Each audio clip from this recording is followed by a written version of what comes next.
Can Egypt and Ethiopia resolve their dispute over water? Disagreements over Africa's largest dam project are raising fears of conflict.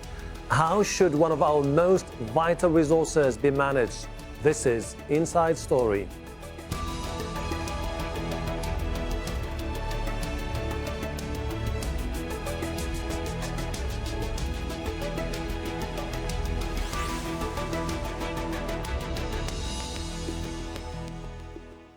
Hello and welcome to the program. I am Hashem Ahelbarra.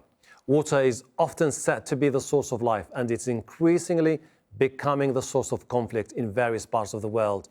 The building of the largest hydroelectric dam in Africa has reignited a dispute about its longest river, the Nile. Ethiopia says the $5 billion Grand Ethiopian Renaissance Dam near the border with Sudan will be a massive boost to the economy and create power for 100 million Ethiopians. Egypt fears that will be at its expense and reduce its share of Nile water. Ethiopian engineers are being urged to fill the reservoir behind the dam more slowly, then release a higher quantity of water downstream. Both sides have agreed to resume talks that collapsed earlier this month, and Egypt is accepting the United States' offer to mediate the dispute.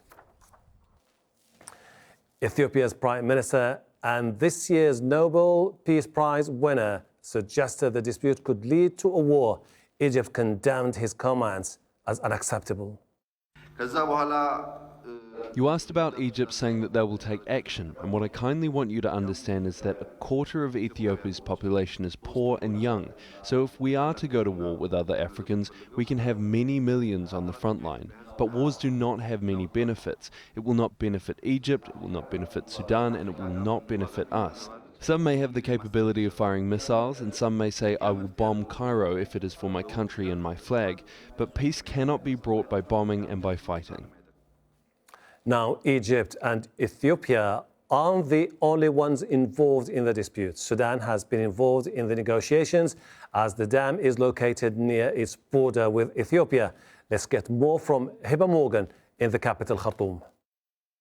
Tensions have been on the rise between Ethiopia and Egypt over the Grand Ethiopian Renaissance Dam, the dam which Ethiopia is building on the Blue Nile and which is said to be the largest hydroelectric dam in Africa upon its completion next year.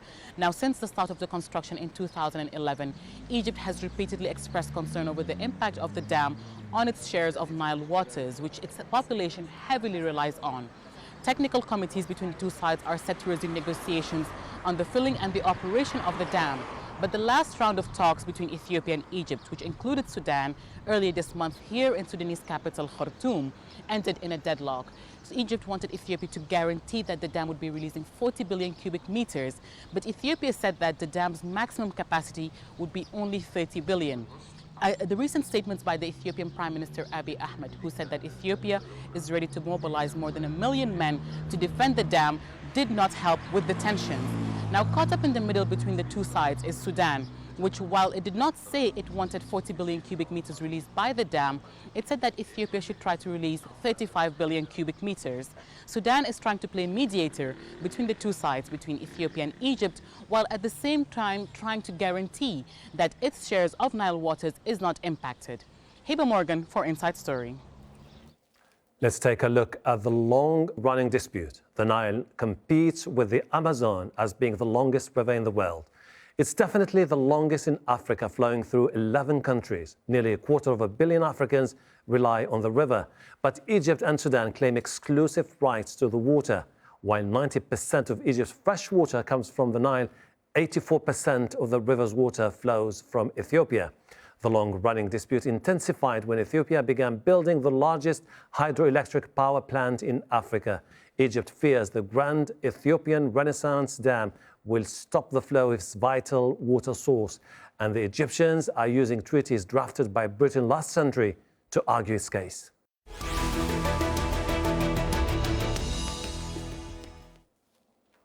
Let's introduce our panel. In Khartoum, Ahmed Almufti, former negotiator on the Nile Waters Agreement. In Brussels, William Davison, senior analyst on Ethiopia at the International Crisis Group. And in London, Ahmed, professor of knowledge management and sustainable development at the University of East London. Welcome to you.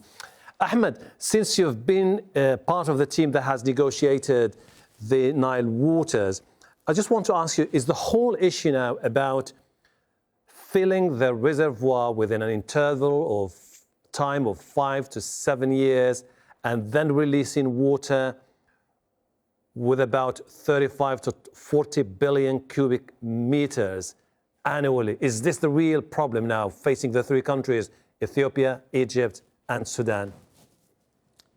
I think according to the strategy of Ethiopia, this is now the problem, the duration for the first filling of the dam. But to my understanding, the interests of Sudan are more than that, which is water security, and this has never been discussed before. So I believe the negotiations now about the first filling, this is a peanuts compared to the interest of Sudan, which is claiming to be food basket for the whole world, and its current waters definitely will not meet that target, and should be looking for water security more than anything else. So this is why I think this is the reason for the failure of the negotiations. William, there's been this escalation in rhetoric over the last few months between Ethiopia and Egypt. Do you have any concern that in the absence of an agreement, the potential for a military confrontation is there? Well, not particularly. I mean, there has certainly been some heated rhetoric recently, as you refer to, and unfortunately, we've also seen that in the past, notably from Cairo in the past, but of course, we had the comments from the Ethiopian Prime Minister in Parliament recently talking about a possible eventuality of conflict. But conflict really is very unlikely here. It's not in either side's interest, and in fact, if Egypt is particularly concerned about its water supply, then the obvious way to try and ensure adequate water supplies is to cooperate with Ethiopia. And if there's any increase in the aggressive attitudes from either side, if there's a worsening of relations, let alone conflict, then Egypt will be further away from its goal of ensuring those adequate water supplies. Alam, the Egyptians say this is an issue of utmost importance. It's an existential issue for them, and therefore they want to be part of operating the dam. Ethiopia says this is an issue of national sovereignty, and as you've heard from Ahmed Almufti, he says that for Sudan this is also a crucial issue. Now, is there any room for compromise where the three parties can cooperate for the sake of a permanent solution? Thank you for your invitation. I think the issue here we need to consider the perspective of this whole complex situation we are facing now. First of all, I think we need to remind ourselves one of the major obstacles or challenges for Africa overall is the lack of inadequacy of electricity. Africa's main challenge is really electricity.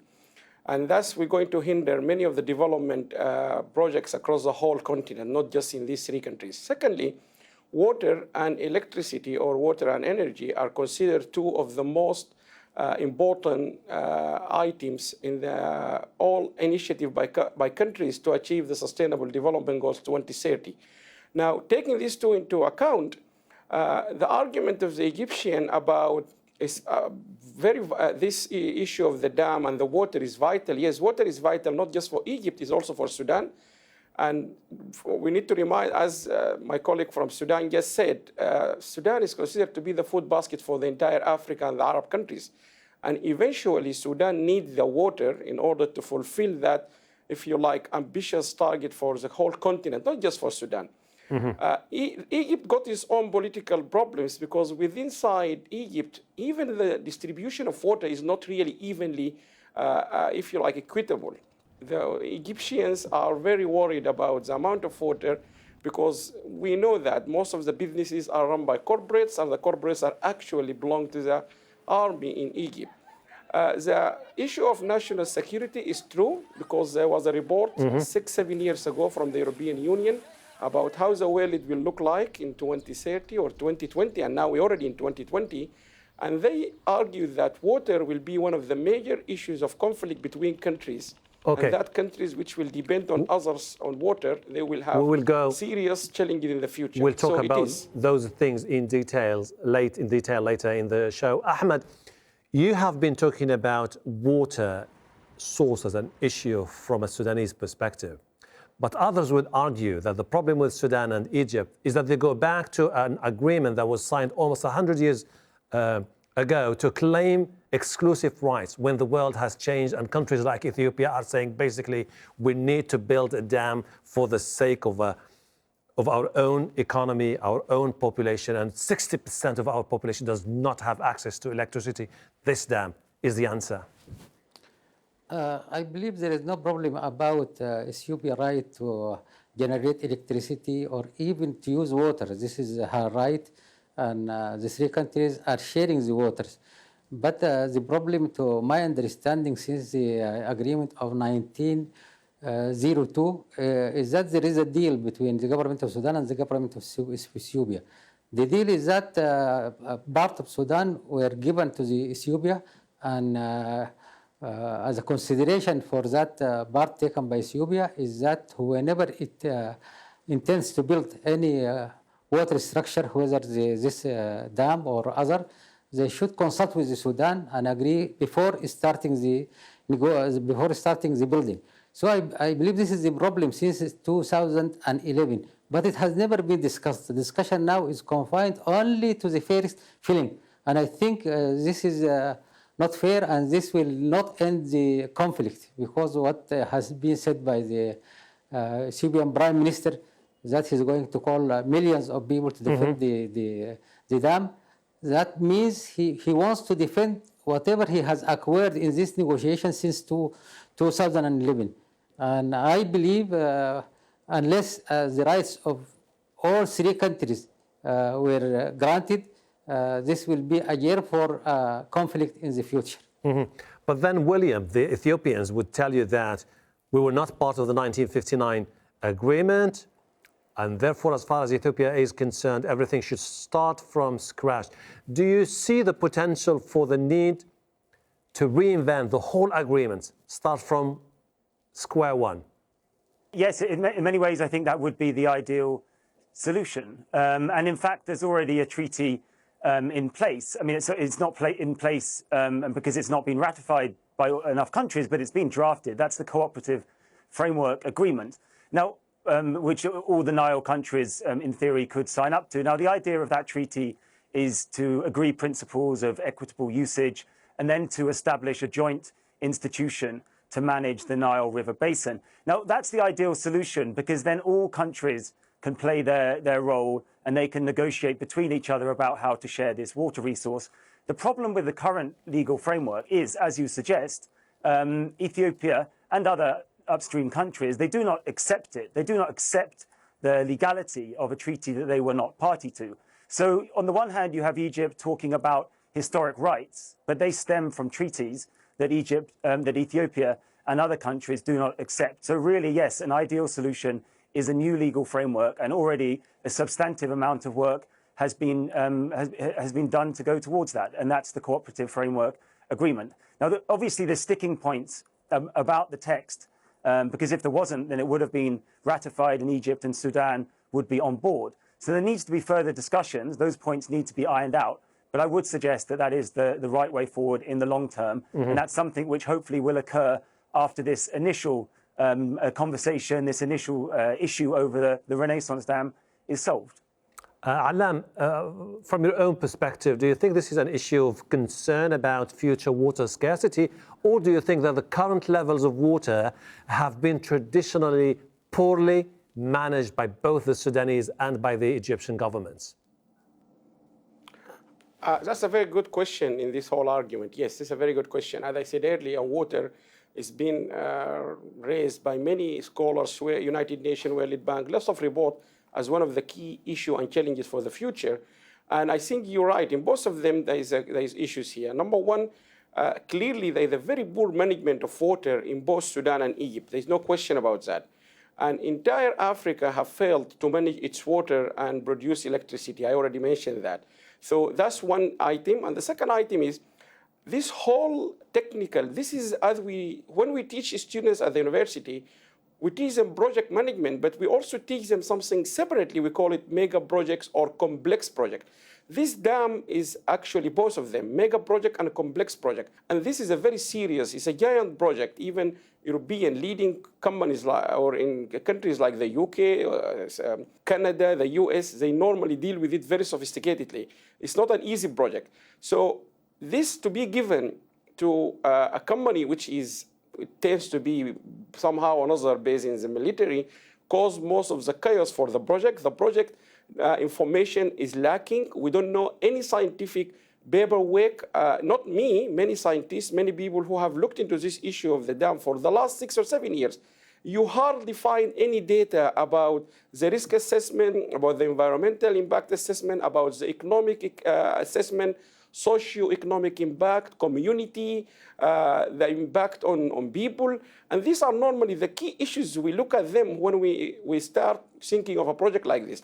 So I think the major issue is poor management, yes, worrying about the future, because we don't do something we call it now forecast or future planning. Now people, they think of what's going to happen in 2050. And we in Sudan or in Egypt or even Ethiopia itself, we are very short-sighted. And therefore, people in these three countries, and particularly Egypt and Sudan, they should really leave this issue to the scientist, to the engineer, to the economist, to the community expert, to the social scientist. And that's where they don't know exactly what is happening here. Governments in both countries are lacking. Ahmed, since you've been part of the negotiating team about the Nile waters, the idea of extending the filling period to 5 or 6 or 7 years, plus releasing water to match something like 35 billion cubic meters a year, is that enough? Does it satisfy the needs of both Sudan and Egypt? To me, my understanding is that the first filling of the dam, this is not the issue. To me, the issue is that the negotiations have been running since 2011 without any legal framework. There is an international framework, there is a regional framework, and there is a bilateral framework. So unless these negotiations are conducted within a legal framework, because the Nile River is not the only shared river in the world. There are more than 250 Niles. All constructions on those Niles, on those rivers, started by a legal frame to agree to the rights of each country. And then you come to this small issue of the first filling. So what is the issue here from as far as Sudan is concerned? The need for a new legal framework or what? What we need is water security, and this has been agreed upon in the Entebbe agreement without any refusal from any Nile basin country, including Ethiopia. So what I am proposing is that unless these negotiations are built on those agreed principles in the Entebbe, which has taken 10 years of negotiations, so why we just discard that and start new, and then in 2015 come up with the declaration of principles? This is the problem, and I think even now Ethiopia, if Ethiopia agreed to the 7 years or 6 years for the first filling, I think this will solve the problem for the immediate needs, but for the future needs, which will come 1 year, 2 years, 3 years ago, the problem will come again. Yeah. William, when you listen to the concerns voiced by the Egyptians, to a certain extent, you feel the anxiety there, because they're concerned that if the Ethiopians implement what they're trying to do with the dam, this is something that could wipe out businesses in Egypt, push millions of farmers out of business. It's going to create a massive problem for Egypt.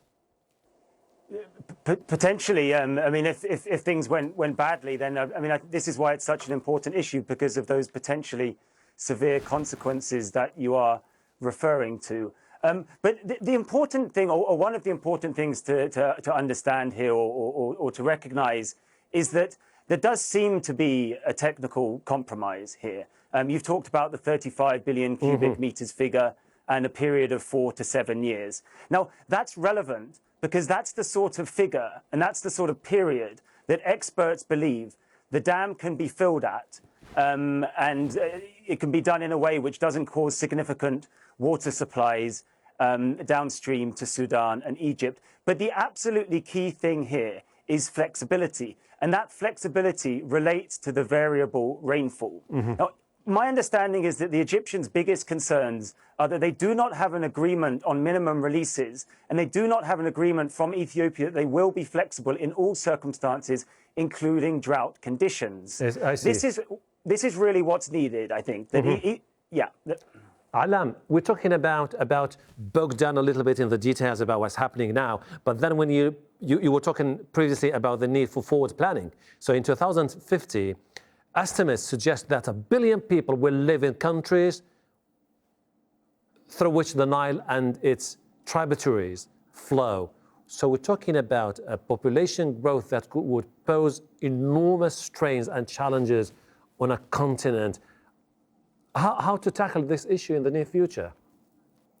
I think to tackle this in the future, I think the Egyptian, the Sudanese, and the Ethiopian, they should really work collectively and constructively with other African partners, because the problems in Africa are huge.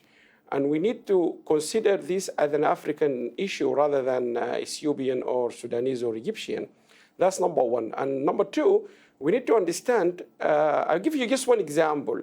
And a United Nations report in 2016, if I remember correctly, talking about renewable energy, it stated that South Korea produced electricity greater than the entire African continent. Just imagine, South Korea alone, production of electricity is greater than the entire African continent.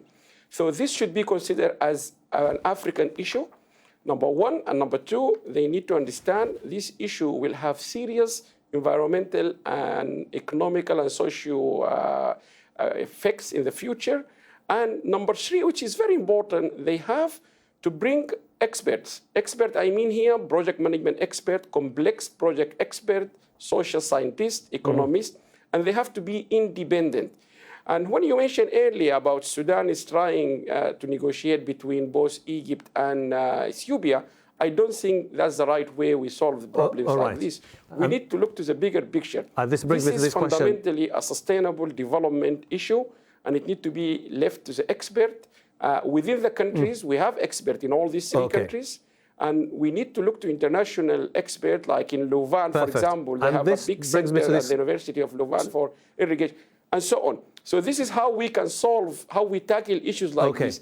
We're no longer in an African problem. This is a global phenomena, and we have to consider it and deal with it from a global perspective, understanding best practices and what works and what didn't work in the past. Ahmed Almufti, less than 30 seconds, please. Don't you think that it's about time, instead of talking about the legal frameworks, to talk about alternatives, desalination, renewable energy, technology, new platform that would bring all those countries to negotiate a better outcome for their own population instead of just focusing on what is my right, what is not my right? I agree fully, and the Nile Basin countries, with the support of many international partners, have been discussing this since 1959 for 10 years, and then they concluded the Entebbe Agreement, which was about to be agreed by all. They have agreed to 98%. So I believe that is the solution, because I think this feeling is only one issue of so many issues. So to be picked out and treated might solve the problem currently, but in the future will generate more problems. Unfortunately, we're running out of time, but I promise you that we'll have many more opportunities in the near future to tackle this sensitive, vital issue for millions and millions of people in the African continent. Ahmed Almufti, William Davison, Ahmed, thank you very much indeed. And thank you too for watching. You can see the program again anytime by visiting our website, aljazeera.com. For further discussion, go to our Facebook page. That's facebook.com/AJ Inside Story. You can also join the conversation on Twitter. Our handle is @AJ Inside Story. From me, Hashem Ahelbarra, and the whole team here in Doha. Bye for now.